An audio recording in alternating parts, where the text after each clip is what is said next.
Assalamualaikum, perkenalkan nama saya Mardianti Muman dari PAI 4A dengan NIM 22123019. Saya memenuhi tugas UTS dari Bapak Junaidi tentang tauhid.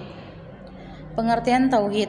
Tauhid merupakan hal yang paling penting dalam kehidupan manusia, terlebih kaum muslimin. Dalam syariat, maka tauhid bila mutlakkan, maksudnya adalah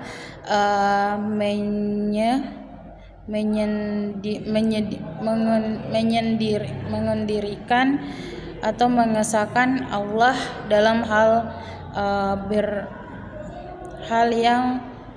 dalam hal beribadah kepadanya.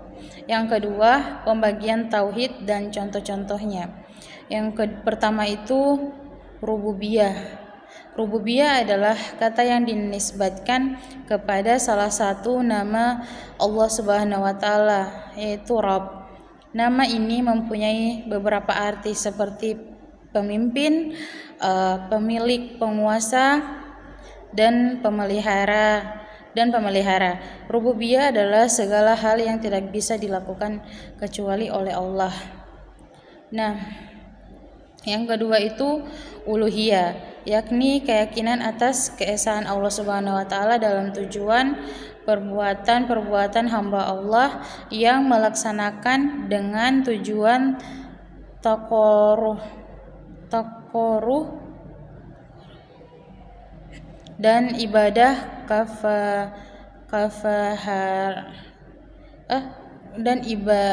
ibadah kata harus meyakini bahwa Allah adalah zat satu-satunya yang berhak diibadahi dan disembah.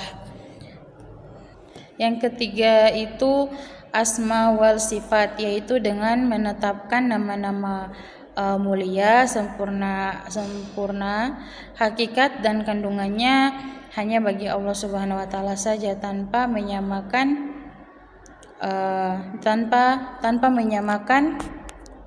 makna dan hakikat dari nama-nama tersebut. Nah, yang ketiga itu hakikat dan konsekuensi syahadatain. Yang pertama itu hakikat syahadatain.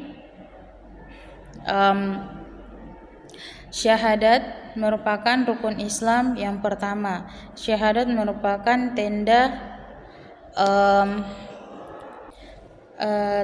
keislaman seseorang, belum dikatakan seorang muslimin jika belum mengetahui ataupun belum pernah membaca syahadat. Jika seseorang sudah mengucapkan syahadat, berarti ia sudah berikrar untuk masuk ke dalam Islam dan beribadah, menyerahkan diri kepada Allah Subhanahu wa taala dengan beribadah hanya kepadanya. Konsekuensi syahadat. Yang pertama, membenarkan segala apa yang Nabi Muhammad kabarkan tanpa adanya keraguan sama sekali. Yang kedua, menjalankan setiap yang diperintahkan oleh Allah dan Nabi Muhammad tanpa menolaknya sama sekali. Yang ketiga, meninggalkan segala perkara yang dilarang oleh Allah dan Nabi Muhammad tanpa menantangnya sama sekali. Yang keempat, tidak membuat bid'ah dalam agama yang tidak diajarkan, baik kaitannya dengan akidah atau keyakinan, perkataan dan perbuatan oleh Nabi Muhammad. Yang kelima, tidak mendahulukan perkataan manusia dibanding dengan perkataan Nabi Muhammad serta firman Allah. Yang keenam, tidak meyakini bahwa Nabi Muhammad SAW punya kemampuan rububiyah atau punya kemampuan seperti Allah lakukan, yaitu menciptakan, memberi rezeki dan mengabulkan doa. Nabi Muhammad hanyalah badari wa rasul atau hamba dan utusan Allah. Namun beliau adalah utusan Allah yang tidak boleh lecehkan. Yang ketujuh, menghormati perkataan Nabi Muhammad.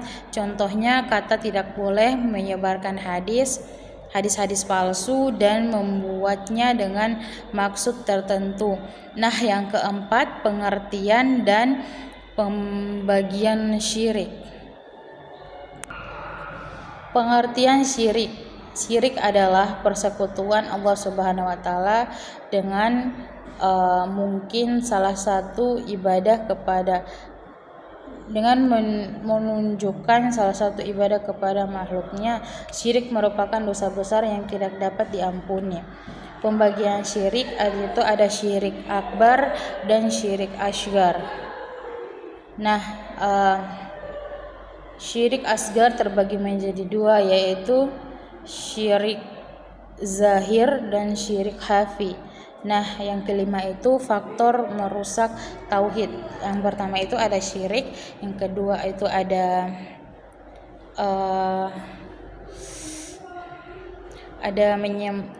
syirik atau menyekutukan Allah. Yang kedua ada menyimpang dari kebenaran. Yang ketiga itu ada nikaf atau berwajah dua, menampakkan diri sebagai seorang muslim tapi hatinya kafir. Sekian dari saya, kiranya ada kekurangan mohon dimaafkan. Wassalamualaikum warahmatullahi wabarakatuh.